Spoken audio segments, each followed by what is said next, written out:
As soon as I say I hate mannequins, they're like, over here. And these look so real. Look at that. That one over there freaks me out. This guy's a little creepy too. I'm Bobby, lead investigator of the Eastern Kentucky Ghost Squad. We are here in the capital of Kentucky in Frankfort. We are at the Capital City Museum, and we've got a lot of the volunteers with us tonight that's going to be investigating with us and getting to watch what all we do here. So I'll take you in there and get this started. Here we go. Okay, I've done the introduction of where we're at. Do you all want to go back through who all is in here? Let's do it. I'm Dr. Ellie. I'm the museum director. I'm Zach. I'm the social media manager. I'm John. I'm not here on my own accord. I'm Eva. Oh, something just moved over there. Oh, sorry, I got distracted. I'm Elena. I'm the museum aide here. It just said shush. I'm Harry. I'm Dr. Ellie's husband. Rituals here.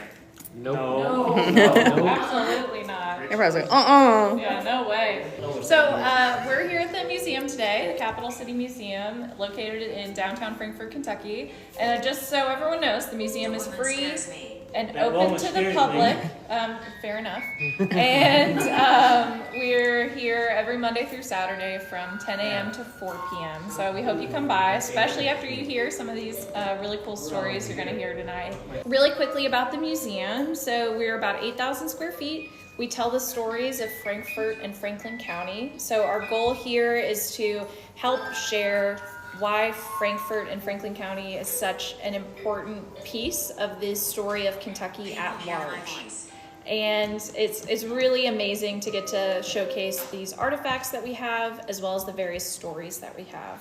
One of our most famous is that Governor Goebel, the only governor to ever be assassinated, after he was shot on the old state capitol lawn, he was brought here to be treated by Dr. Hume. Subsequently, he died while in the building, and some people still believe his spirit lingers here. So after he died here, at the time, it was a hotel, and a very famous hotel. I believe if you're a follower of That's why. Now someone ain't telling the truth. the TikTok and the YouTube channel, you've already heard that there was a very famous duel that took place in the lobby of the old hotel, led to the death of over 16 people at the time due to stampedes, as well as various erratic gunfire. Frankfort was really a wild town. When it was founded as the American West. Mary Ann.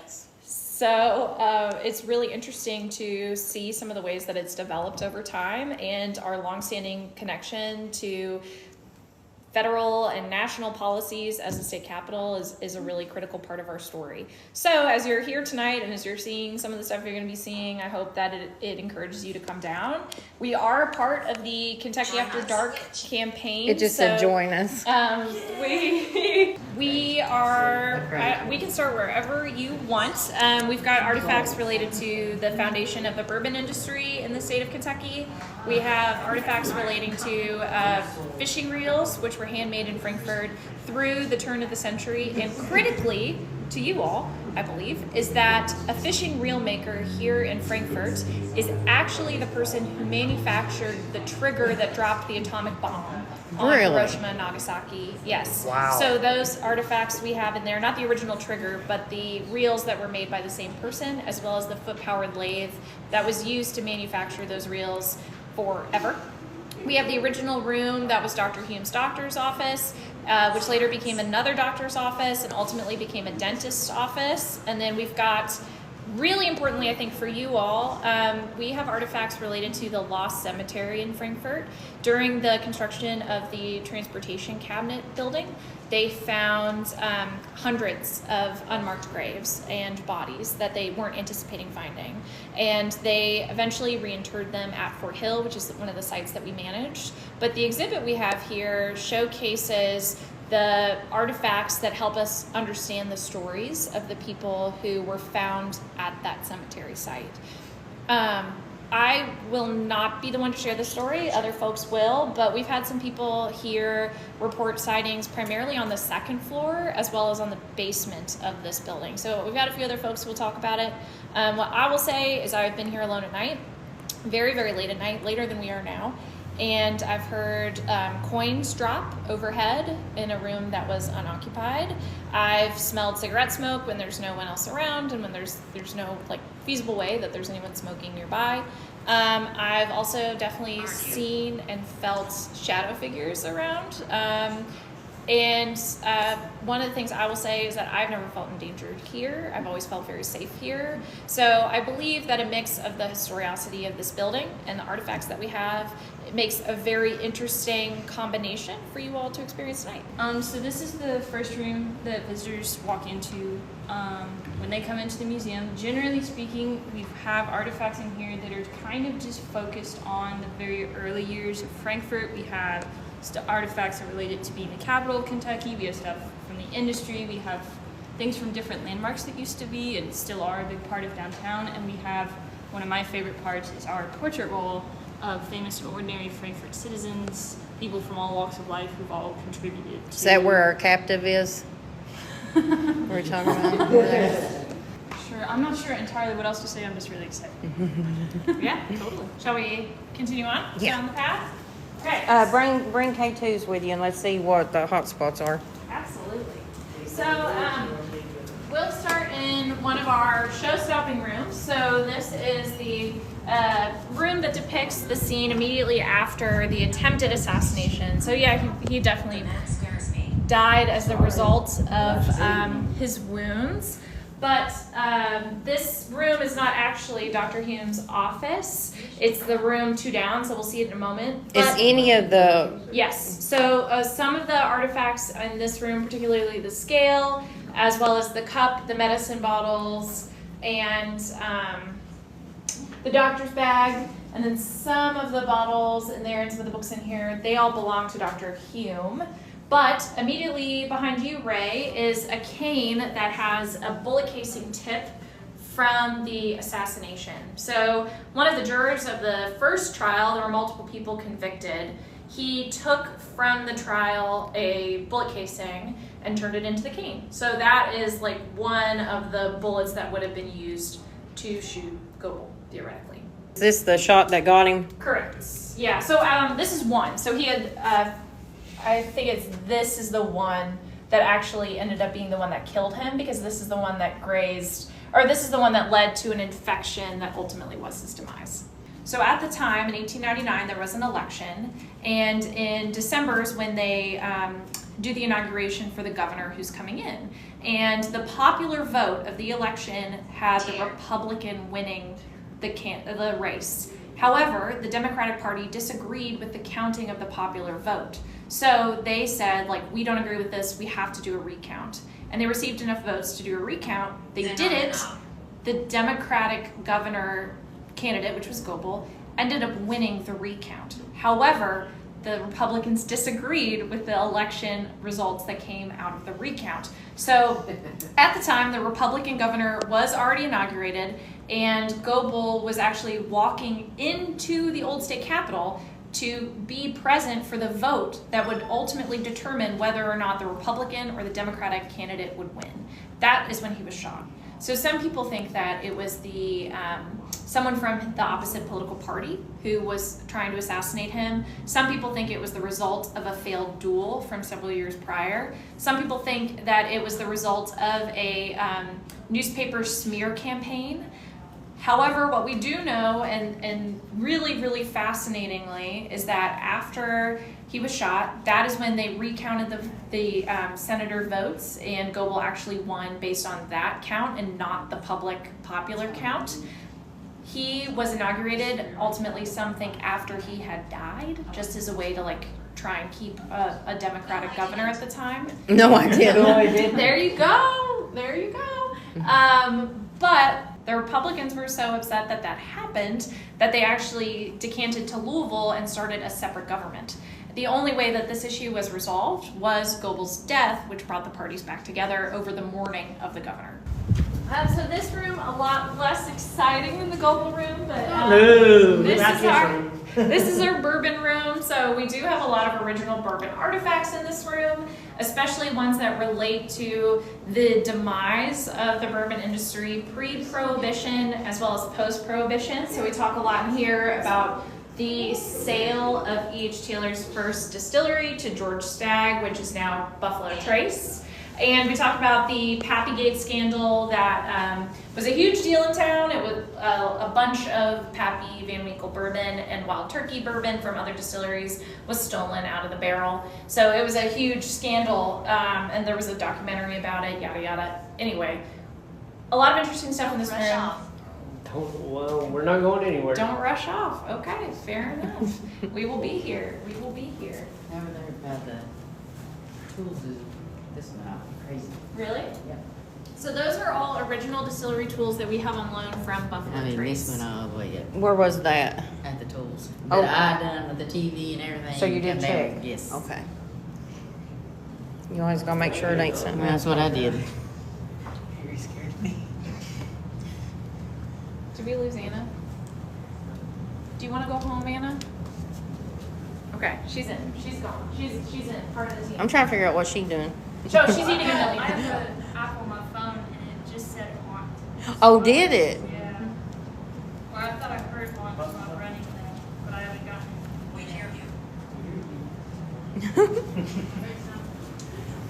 So this room is the room I was talking about the fishing reels. So all of these fishing reels on this wall and some of the ones on these are handmade using the foot-powered lathe that's behind me. If you fish at all, especially fly fish, these reels are the reason that you have fly fishing reels today. So the people who made these were clockmakers and jewelry makers who lived in Frankfurt, and they invented the multiplying reel. So they have a 4-to-1 gearing ratio inside each of the reels, which leads to them to quickly draw in any line and release it really quickly. So this right here is the best piece that they made. It's called a chronometer. It is the only clock entirely handmade in the state of Kentucky. So every single component is made by hand on this lathe right here. This display over here with the fishing reel that is on the kind of block next to it. See fishing reels to atom bombs, up, yep. So that is the story of the Gale manufacturing leading towards the eventual drop of the atomic bomb. I do quite think you will like the next room.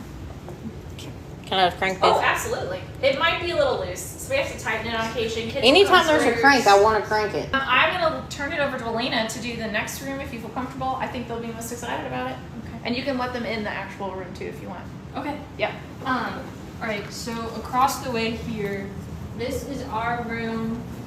So it's usually an exhibit in two parts, and this half of the exhibit is about the building that we're in now, which used to be part of the old Frankfurt Hotel, which took up most of the block of Ann Street. Today, we're like way down here on this corner of the picture, but it used to run all the way up to the corner of the block up here, and it was a huge hotel, very lavish. You can see from these images over there, that's the lobby right there. That's what it used to look like. A lot of dignitaries and so they go to Russian, honestly.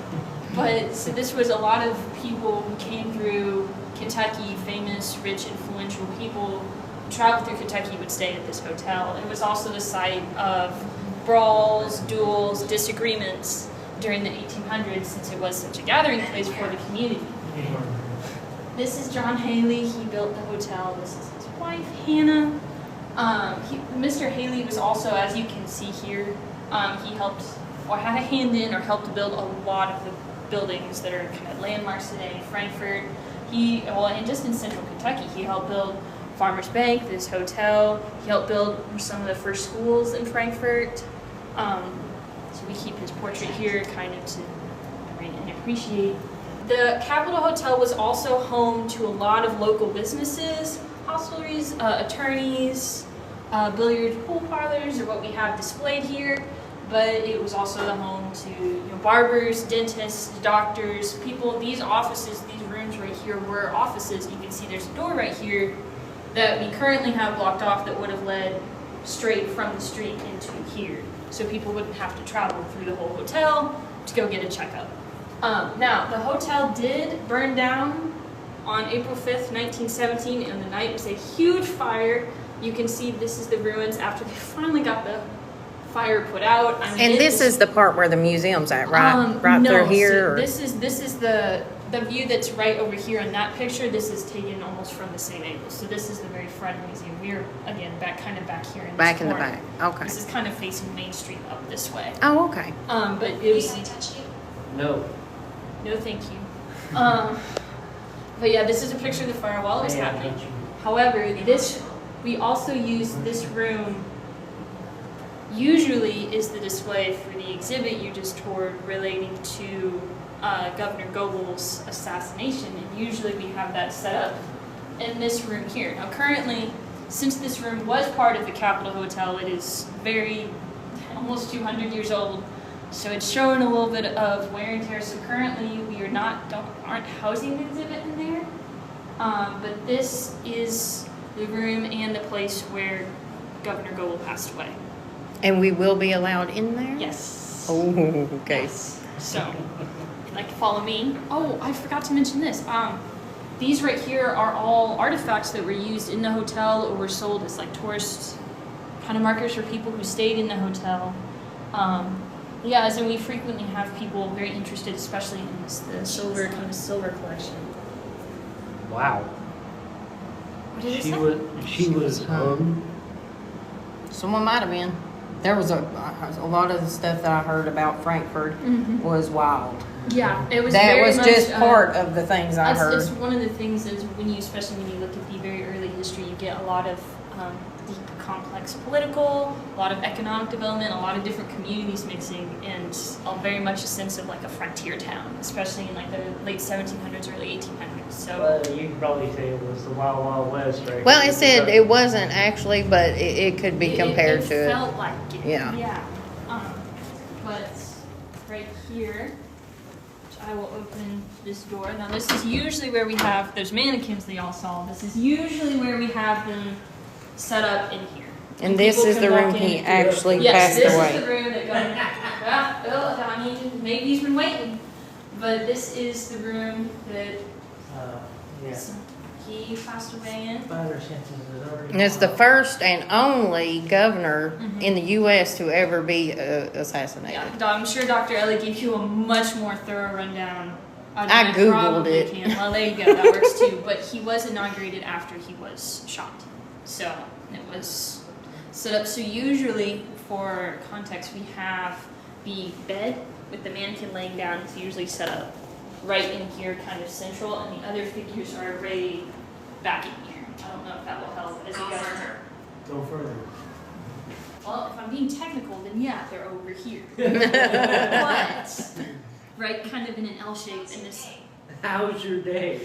I was off today, so I wasn't in here. Maybe that's the reason they're asking you how Yeah, your I day gonna was, because say they that. don't know. Wondering. I went and got That's here. first time we That's got how my that day too. went. Hey, I did too. Hey, look at us.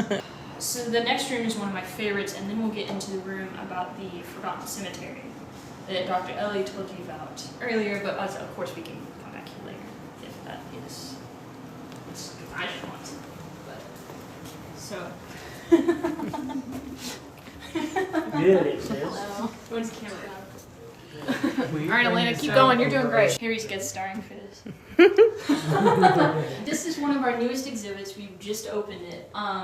Within the year? About a year. Yeah, right at a year now. And so it's officially called Well Watered, and it's dedicated to the waterways of Frankfurt and Franklin County because the river, the creeks, the tributaries. Well, I didn't. Yeah, swimming. I mean, we got pictures of swimming. Or paddling. Paddling. Yeah. And Whole bunch the- of- maybe right it's the there. ducks.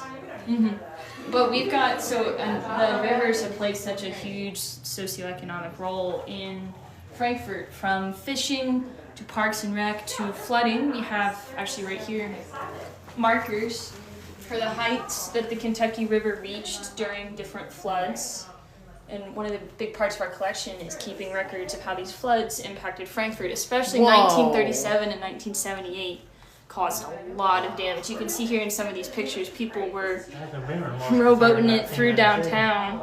This is the Capitol during the '78 flood. Oh my people gosh. were boating down the street. Here you can see homes and businesses were flooded. So you can And it was that hot. Well, oh, and where we're going to next?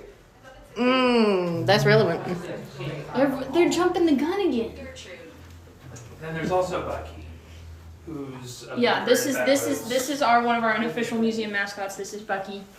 Love and cherish him deeply. He lives in here because it's the river room. We thought he might enjoy, being near some water. But up here we've got fishing nets and tools.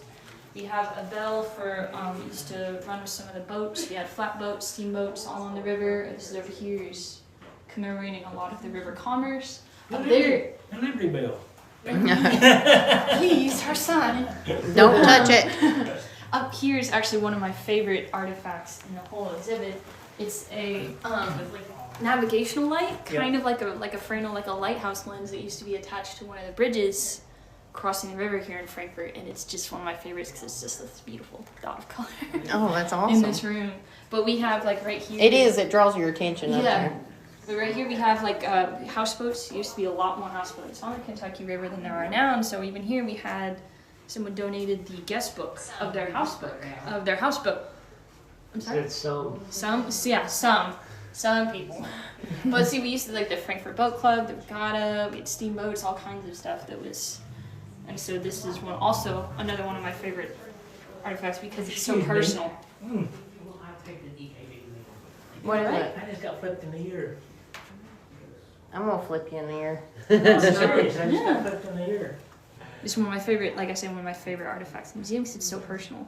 This is just a guy in his socks grilling on his houseboat. Socks Yeah. and his shorts. Yeah, living his best life. And so out here in the hallway, we have another exhibit. We fit a lot into the space that we have. This is an exhibit to commemorate the Freedom March on Frankfurt, which happened Thursday, March 5th, 1964, and featured appearances by people like Reverend Ralph Abernathy and Martin Luther King Jr., who we have pictures and programs from. Usually we have a TV program running that kind of commemorates the civil rights movement in central Kentucky and Frankfurt and how that impacted people. I'm sorry? Come back again. No. Oh, it's doing my job for me. That's nice. And then here in this room is another room that I would say people ask about a lot for sure. And it's the one that commemorates what Dr. Ellie told you about earlier, which is the Forgotten Cemetery. So this is right here. This area here is at the base of the hill.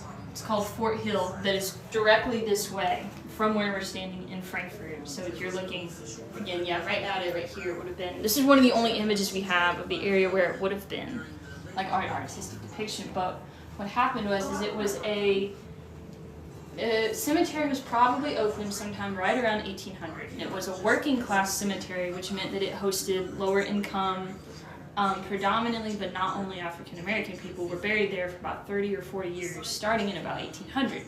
However, when the cemetery was full, stopped receiving burials, eventually it was forgotten about, covered over, and only uncovered about 20-25 years ago when they started excavating for the state transportation building that is, again, right at the foot of Fort Hill. And they excavated, and listening, but so yeah, it's just 2002, the year I was born, was when this cemetery was uncovered and construction was paused, and archaeologists and anthropologists from across the state were brought in to investigate what turned out to be about 240 mostly unmarked burials of working class people across Frankfurt. And this was a cemetery that hosted both black and white people were buried there, which was a little unusual for the time generally. But say here we even have, during the excavation, the bodies were dug up, cataloged, conserved, given new coffins, and eventually reburied. So you have a picture of it right here, given a ceremonial reburial up on top of Fort Hill. Oh, well, that's good they did that. And in mass grave, there was, yeah, so all but one set of remains were placed in 3-foot-long boxes, and then some were symbolically, ceremonially reburied to kind of honor that though most of the records for the cemetery are lost, we can still honor the memory of the people who lived there. And they even, as part of it, commissioned these facial reconstructions for some of the more complete skeletons that were uncovered. And these are some other illustrations that were made of people who were buried there.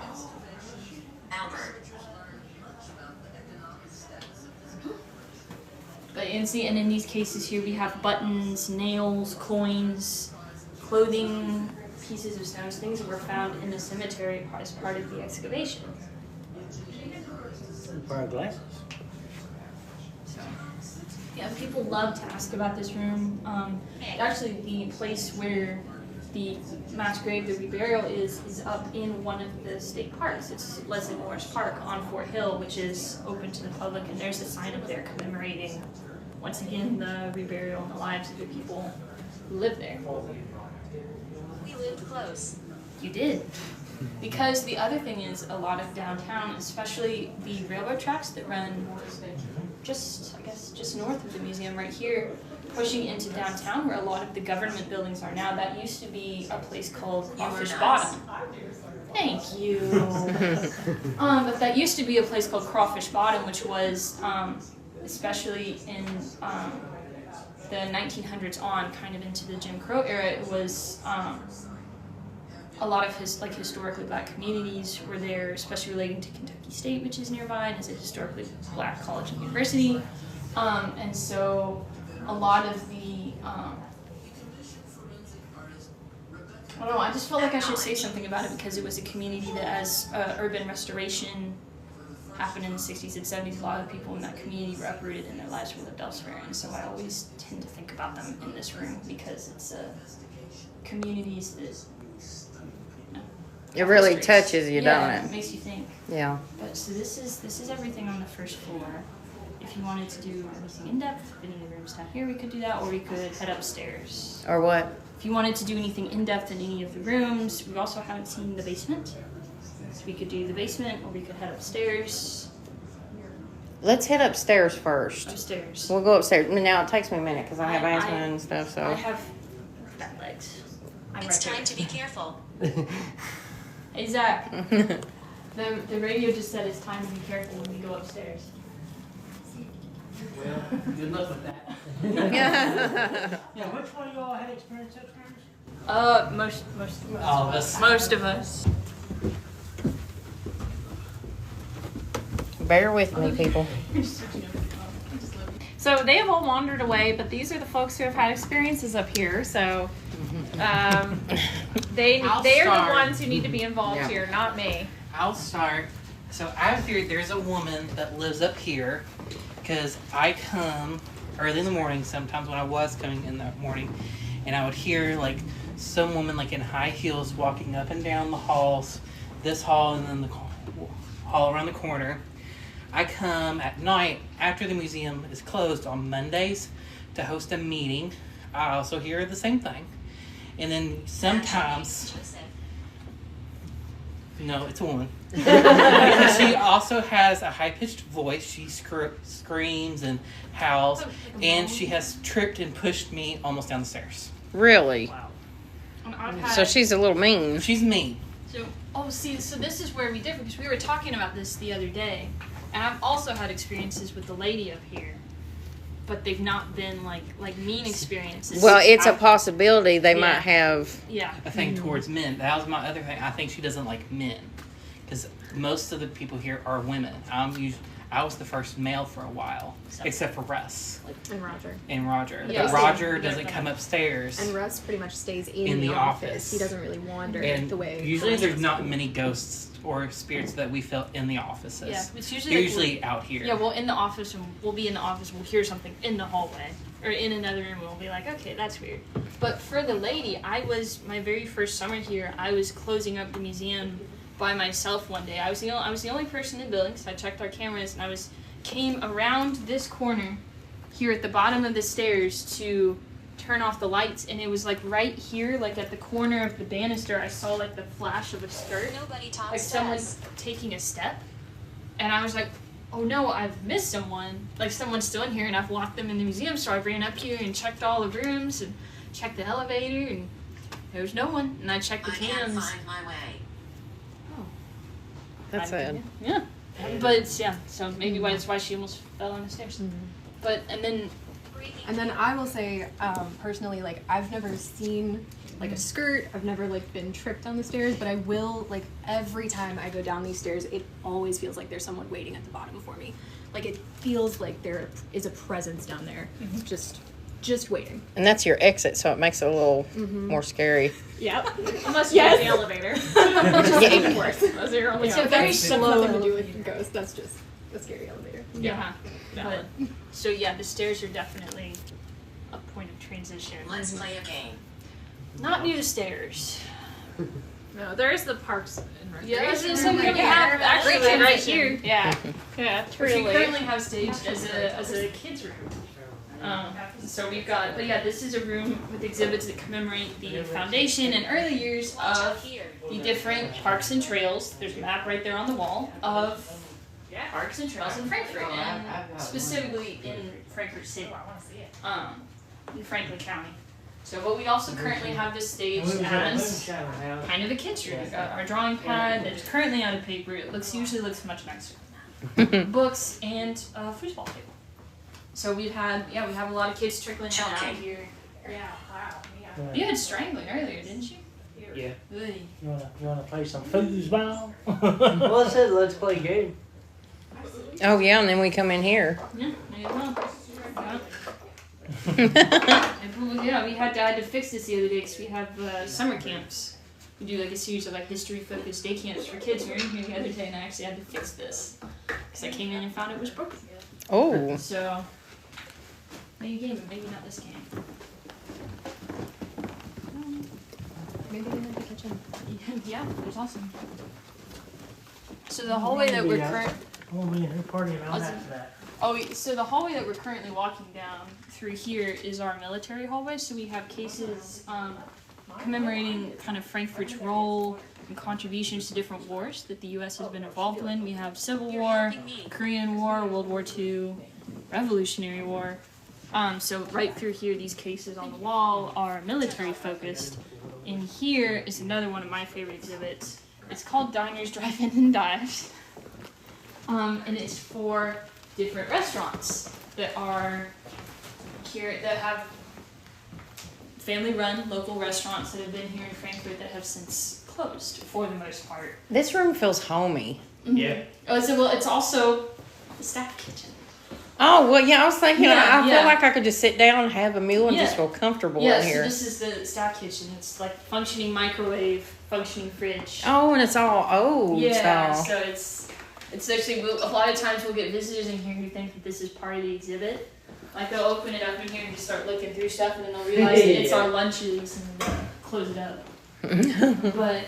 And so we also have like a little kids station in here, so kids can kind of get into the restaurant spirit. You can't see it with your eyes, but look, watch the light pulsing. Oh, that's super fun! Look at that. Wow. You can't see that with your eyes. No, No. lights being weird. That is cool. And on the camera, you can see the light from the sign. See, come here. Pulsing. See, look at the light, Yeah. and now watch. Ain't that wicked? But I like this room. The Forgotten Cemetery, the exhibit that we saw downstairs, was actually right under, at one point, the site of this restaurant, the Cave. So just another cool kind of inter-exhibit, inter-community connection. And this was, it was structured, it was built into the side of the hill, and you could just stop in there, eat in a cave. Wow, great atmosphere. So is that still around? No, it closed. What is in this space now? I'm trying to think. It closed in the 90s. I know that. I'm not sure what's in that space now because I I'm wanna not sure go where there now. exactly. I want Me to too. go. That's the trouble with working here. So I'm like, dang, that place looks really nice. Oh, it closed 4 years ago. Yeah. Well, let's find out who has that building, and if I was that's gonna still say, there, yeah. we'll go together. Yeah, that's 633 Ann Street. You is where can it you can go was, with so, us. Yeah. Heck yeah! It's funny, I joined y'all's Facebook group. And boss was checking and she took a screenshot and she texted it in the work group chat. She's like, guys, we've lost Elena. She's in the ghost squad now. That's good. So, Ellie, will you tell them about the You wanna? See, she's got the house at the end of the hall. Yeah, Ellie's the right house at at the that. end, I I showed her the particularly picture love. of Show the. her. It is, so it is a scale model of the home from out in the county. It's all handmade, so every piece is handmade. And there's even like to scale furniture in the interior. The gentleman who made it after his childhood home, and it is the home in which his father was murdered. Oh, wow. Oh.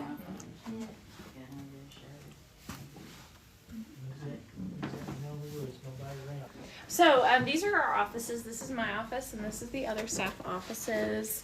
I have had stuff in my office. I've had like what sounded like coins dropping overhead, but nothing really else in there. Then down this hallway, we don't really have too much else. You're welcome to go. There's some artifacts related to military history, as well as film in Frankfurt. So Johnny Depp lived in Frankfurt for a while. His dad was the city manager for a little bit. And then it talks about like other famous folks in film and theater from Frankfurt. And one of our bathrooms is down there. So it's a good spot to know about. Here, I can Oh yeah. light on. I love him. Not like that though. I mean, as an actor. I know. Hey. But Captain Jack Sparrow is my favorite. No, I love those movies. We have the. We also have an exhibit in the bathroom behind the door.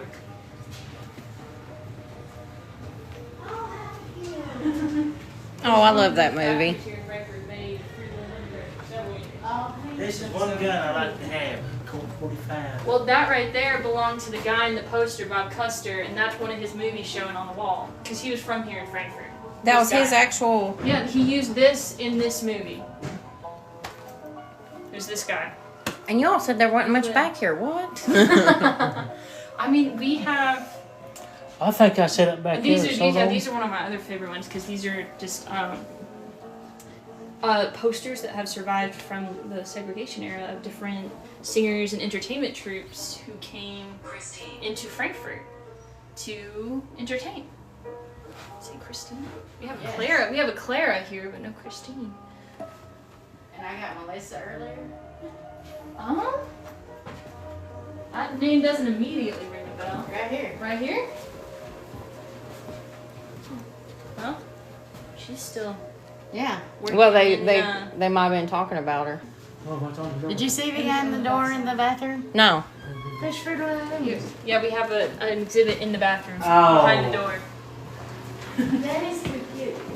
We fit a lot into this space. Yeah, those are tiny. So we had a the Union Underwear Company.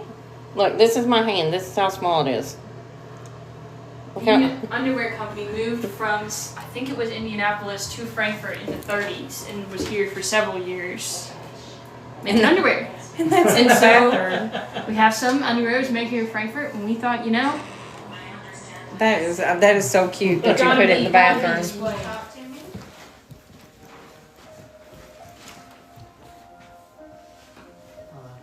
So, but so earlier when the staff was talking about, we hear footsteps when there's no one, like when the museum's closed and we're all in the offices. A lot of places we hear it right here along this cross hallway, because like during the day we'll have people who will take the elevator up and they'll just walk through here, and because the floor's uneven, so it makes noise, and especially if you're in the offices, you can hear the floor shifting. But if it's after 4, no one's in the museum except us. So a lot of the weirdness. So if you stay up here, and do this, it'd be good to like sit right here so you can hear from the As hallway in, corridor. either here or down there, kind of by the carriage step at the conjunction hallways. I'm getting our hits. Oh, Raven's hanging out. That's nice. he didn't survive the transition to talking films. He was like another one of those silent stars. It was just hard for him. He didn't have the talent, so I think he became. Guest? Yeah, I'm a guest here. Yeah, we were. This was a hotel, but he became, I think, an engineer in LA. Wow. But yeah, so he was a big star. Wow. That's amazing. I wish I had my flashlight up here. Is that Freddy's K2? Yeah. Why is it not making noise? Oh, this is his old one. But yeah, when Eva was talking earlier, she's usually like right in here, like kind of just waiting in the doorway. She usually gets a little. I don't know if I'd want to walk past there, and if I did, it'd probably be straight through that door. Yeah, that's our emergency exit. So, but we usually just whoop around the corner real quick, and it's a non-issue.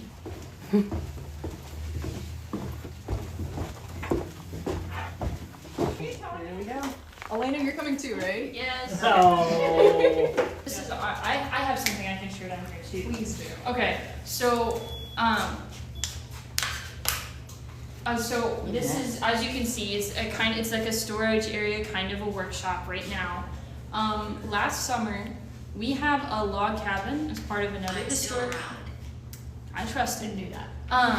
But we have a log cabin at Leslie Moore's Park on Fort Hill that we maintain and use as a kind of a historic interpretive site up there. And we have 2 mannequins currently set up there. It's currently closed to the public because we're doing some renovation work there. But when it's open, we usually have 2 mannequins set up there, and so it was my job one day last summer to piece together mannequin parts and get them up there. And so I spent several hours that day down here in the workshop just kind of like mixing and matching pieces to try and figure out what was still in good condition. And so while I was in here, there's a crawl space right over there that Tanya's next to, and when I was over here at these benches, but out of that crawl space, it felt like all of a sudden, I mean, we have air conditioning down here, but it felt like there was like a pulling into the crawl space, like a gust of air suctioning in. Air conditioning down here, but it felt like there was like a pulling into the crawl space, like a gust of air suctioning in. I was not thrilled about that because I've never had that happen before or since. What are you whispering? Take a picture. Tanya? I did. What'd you A get? couple. Huh? Okay. What'd you get? But yeah, so most of the staff Most of us don't come down don't here. come down here. Mostly just because we don't need to. Some of us are a little more scared than others. See it? That may be. I can see a little bit of something. It couldn't be a brace or something up there, could it? Does anybody got a flashlight? Did anybody bring a flashlight down here? I've got my phone light, which I can turn on and up. No, man, don't brace back there. The whole day. That's Oh, all right. no, I don't know what's making that in that picture. Don't be afraid. That's the thing though. Is Show her and see if she can. far and away though, with most of the weird, unexplainable experiences that we've all had in the museum, this is very much a safe space Nothing has for ever all felt, of us. Yeah, nothing like- has ever felt malicious. No, you know? never. It That's- feels like there's people around. It feels like there are presences, Yeah. but it's all very neutral. Mm-hmm. It's just kind of like, oh, hello. Yeah, that's for footsteps. Wasn't expecting Cool. you. You know, like it's not. Is there something I should see? You see that? Hi. Yeah, there is nothing that would make that back there, is there? No. Eva, you want to see? Yeah. Oh, look at this. She caught like something. When I get the chance, I'll try and lighten it up and see if it shows anything else. Yeah. I mean, Yeah. cool. There's nothing in there that will do that. Oh, Oh my Oh, god. yeah. Yeah. Wow. I said my body was close and it drew me this way. That's what. That's like when I was down here one day. It was like, It says see the lights. Yeah. What's it doing? It's showing you the lights. yeah. But that's like when I was down here that day. It felt, like I felt kind of That is pulled in, like massive. you did just Yeah. now, Tanya. Yeah. Like just kind of like I was like, oh. Just Also- this whole, the entire space down here. So it's, again, I've not had like seeing any sort of apparitions or any physical stuff. But this entire, especially when I'm here alone, like it still feels like I'm surrounded. You know, it feels very oppressive down here. Yeah. Like there's people watching. Again, not in a malicious way, just like, oh, there's a lot of people down here. That's I always think of it, I'm like, it's a community hotspot. It makes sense Yeah. that would carry over into other realms, however you frame ghosts. I'm like, it makes sense that so many people love coming here. It makes sense that there would be a lot of. Boy, that's an old sign. You're in the fifties. Yep, Is that not 1905? it is. So the Capital Trust Company was at one point one of the businesses that was in what was the larger hotel building. And so it is down here because we are currently conserving the sign. Huh? So I was coming up the stairs, we both got like You flicks. got that? Like this. I got touched it. Yeah. So something touched your glasses. Yeah, I just got them tightened too, but I came up the stairs, they kind of just did like this. not actual cross. Well, Pipe chase. Pipe chase. Now show 'em what you got there. Did not choose them. Who's been telling the? Oh, yeah. We sat down and then they. They're activating? Oh boy. Well, talk to them. We have been, sort of, and then I. oh, Yeah, I'm fine. So, you got any extras? Yeah, we didn't talk directly to them, but when we would bring up certain people in town, they would turn on. The red one would turn on. so what is this right here? This is a carriage step, so it would be used to get in and out of carriages. It was placed at the base of a door for John Jane Crittenden's house on Washington. Yes. Are they on? Are the lights on? One is. One is Which one? the red. I thought you turned the red one off. Well, the red one's It's not off like now. I was like looking at it and then like I turned the light on and then I twisted it back to where they had it, where it was on off. Oh, okay. Has it been consistently on or is it turned No. off? It's off now. Okay, so how can we turn the lights off in this room? Because I think we're going to start in this room.